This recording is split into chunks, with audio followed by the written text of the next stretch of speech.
Hello everyone, good morning. Welcome to my channel.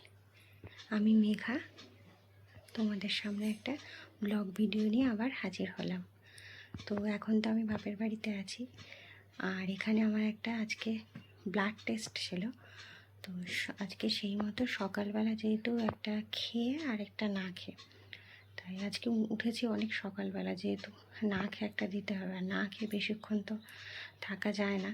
সেই জন্য উঠেছি আজকে সকাল 5:30টার সময়। আমারও আগে আমার মা উঠে গেছে, তো উঠে মা আমাকে ডেকে দিয়েছে। তো তখন ফ্রেশ হয়ে এখন বসে পড়েছি, এই ব্লাড নিতে আসবে। তো চলো ব্লাড দেব। তো এই যে এখন আমি ব্লাড দিয়ে দিয়েছি। আর আগে জানো তো ইঞ্জেকশন দেখলে খুব ভয় লাগতো, তো এখন সে প্রথম থেকে ইঞ্জেকশন দিয়ে দিয়ে মানে এখন অভ্যেস হয়ে গেছে, এখন আর ভয় লাগে না। বলে না, মেয়েরা মা হতে গেলে অনেক কিছু জীবনে স্যাক্রিফাইস হয়, অনেক কিছু ত্যাগ করতে হয়। তো এখন আর সেরকম একটা ভয় লাগে না। তো চলো, অনেকক্ষণ না খেয়ে আছি, এবার একটু কিছু খেয়ে নেওয়া যাক। আর মা ওদিকে এখনও কাজ করছে। সকালবেলা এখানে এখন মা ভাত বসিয়ে দিয়েছে, আর পাশে হচ্ছে ডাল সিদ্ধ।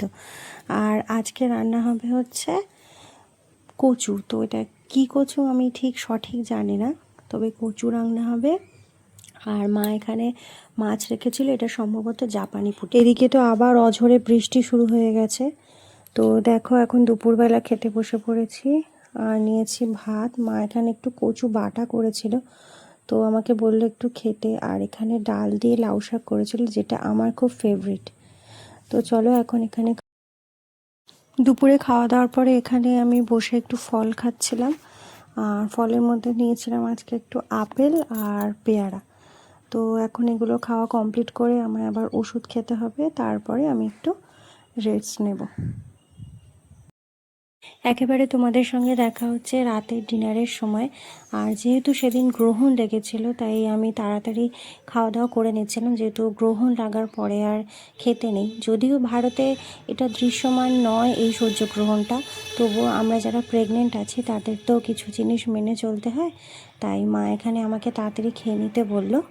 তো আমি খাওয়া দাওয়া শেষ করেছি, আর তোমরা আমার চোখ মুখ দেখে বুঝতে পারবে যে আমার একটু শরীরটা তখন খারাপ লাগছিল, কারণ সন্ধ্যে থেকে আমার একটু শরীরটা খারাপ লাগছিল। আর এই প্রেগনেন্সিতে যে কখন কি হয় সেটা ঠিক বলা যায় না, কখনো শরীর ভালো লাগে, কখনো শরীর খারাপ লাগে। শরীর ভালো লাগলে আমার কাজ করতে কোনো অসুবিধা হয় না, কিন্তু একবার যদি শরীরটা খারাপ থাকে তো আমার সব সময় মনে হয় কি আমি শুয়ে থাকি। তো যাই হোক সবাইকে টাটা।